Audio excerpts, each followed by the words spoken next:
Happy Independence Day weekend. I hope you all have a wonderful, safe, and happy celebration, however you celebrate, whether you're traveling or staying home, being with family or friends. Of course, this holiday celebrates a particular event. July 4th, 1776, the Second Continental Congress unanimously adopted the Declaration of Independence and declared their independence from the Kingdom of Great Britain and George III. The Declaration is a fairly long document. Most of us remember one sentence from it, but when I was reading back over it this week, there's a long list of very specific grievances against King George, particular things that the colonists were irate about. Having to put up British soldiers and pay for their upkeep in their homes. Imagine that. You have no say. Suddenly you've got troops billeted in your house. Taxation without representation. We remember that one. And basically being citizens of Britain without any of the rights of citizens. That's what stuck in the craw of the colonists. So Thomas Jefferson was drafted to write the Declaration, and then a committee of other founding fathers were his editors, and they argued over the language, right? You all know the words, right? We hold these truths to be self-evident, that all men are created in equal, right? And they're endowed by their Creator with certain unalienable rights, that these include life, liberty, and property, right? No? Did I not get it right?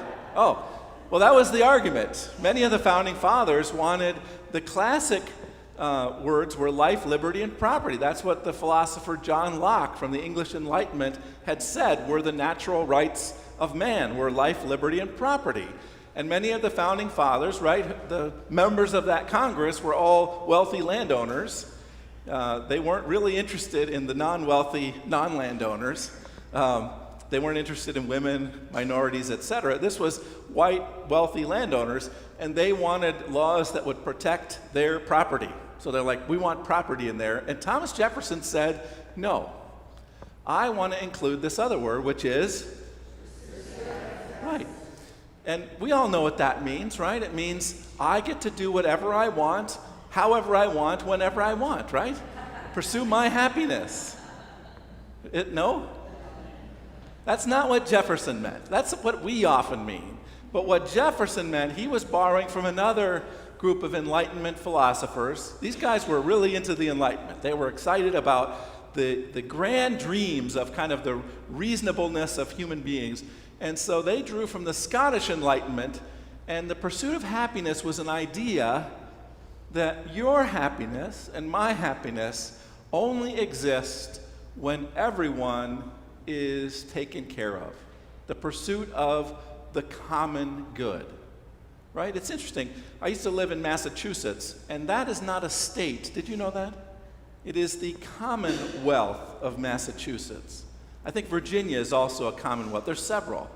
You know what commonwealth means? It means the common good. It means that we are in this together. So that's what Jefferson was fighting for. Life, liberty, and the ability to care for the common good, to work for the common good. Well, I was thinking about this when I was reading the very simple, easy to understand words of St. Paul in our epistle today. You all, I'm sure, just got that right away, right? Yeah. Well, let me unpack just a little bit of Romans, because I think Paul is talking about the very same idea from a different perspective in Romans. St. Paul, trained as a lawyer, he was a Pharisee, he knew the Jewish law backwards and forwards, and then he had this amazing conversion experience, became a follower of Jesus Christ, and he had to rethink all of his history, all of his scholarship, all of the law he had to see in a new light. And he says, the law, you are now, as Christians, set free from the law.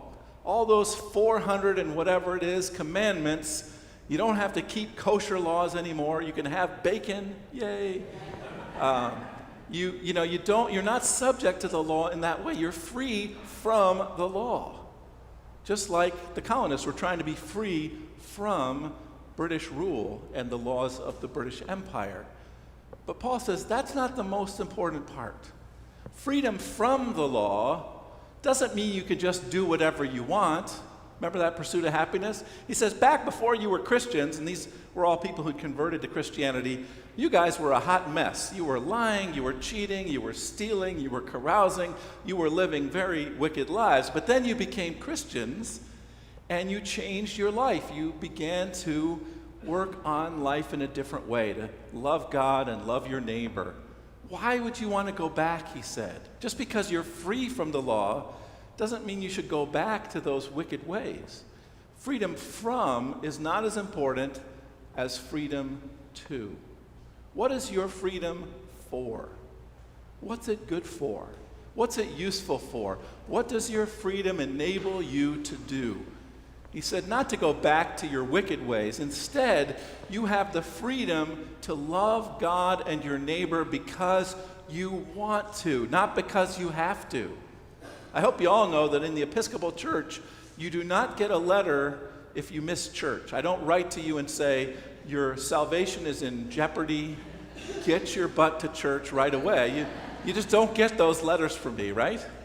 Because for us, worship is a privilege. It's a choice to come together to worship God. We do it only because we want to. Well, I'm here because I'm paid, but I would come and worship anyway. Let's be real, right? But worship is what we do because we choose to. Our faith is something we choose, not that is imposed on us. It's not a fear and retribution-based faith. It is a faith of joy and choice and the ability to freely choose to love and serve God and our neighbor. Freedom to is more important than freedom from. Well, let's catch up with our friend Abraham. He's been having quite a journey. Finally, the promise has been fulfilled, right? I waited 100 years. He finally got his son Isaac. Everything is great. And then God says to him, Abraham, there's just one little tiny thing, which I should have mentioned earlier, but just one tiny thing. Would you take your miracle baby, your beloved son Isaac, and would you just kill him for me? Would you just take a knife and slit his throat and then burn his body on the mountain? That would make me happy. And Abraham, of course, says, sure. What? I imagine the conversation if it had been with Sarah instead of Abraham. Sarah would have said, I think it's time to find a new God. What do you think, Abraham? You're not taking my son? No. But Abraham does. We don't know why. We don't know what's going through his mind. But he does say to Isaac on the way to the mountain, when Isaac says, Dad, I'm noticing the wood here, and I'm noticing the knife, and everything's great, but where's the lamb? Starting to get a little doubtful. They get up there, and what does Abraham say? The Lord will provide. The Lord will provide. Something about Abraham's faith led him to believe that this would not end in tragedy. Something in him, I think, trusted this God that he was following. And in fact, God then goes on to provide the ram. God says, I will never ask for human sacrifice. I got to think back in those days, lots of gods were asking for human sacrifice, right? People were used to that in the ancient world. Many of the Canaanite religions involved human sacrifice. So Abraham was probably like, well, that's what gods do. But this God is different. This is a God who provides. This is a God who does not take, but who provides abundantly. And our challenge, I think, as we strive to be people of faith, as we meditate on what it means to be free from the law, what does it mean to be free to love God? Do we really trust that God will provide? I think we're in a challenging moment in our nation right now, as we have lots of competing ideas about religious freedom and religious liberty. There was just several Supreme Court decisions, one of which really touched on religious liberty. And it seemed to me that the language of all of that was more freedom from. Let me have my way. Let me be an individual. I don't want anyone else to bother me. To me, that is not the essential piece of our faith. To me, freedom to is more important. freedom to be hospitable to God.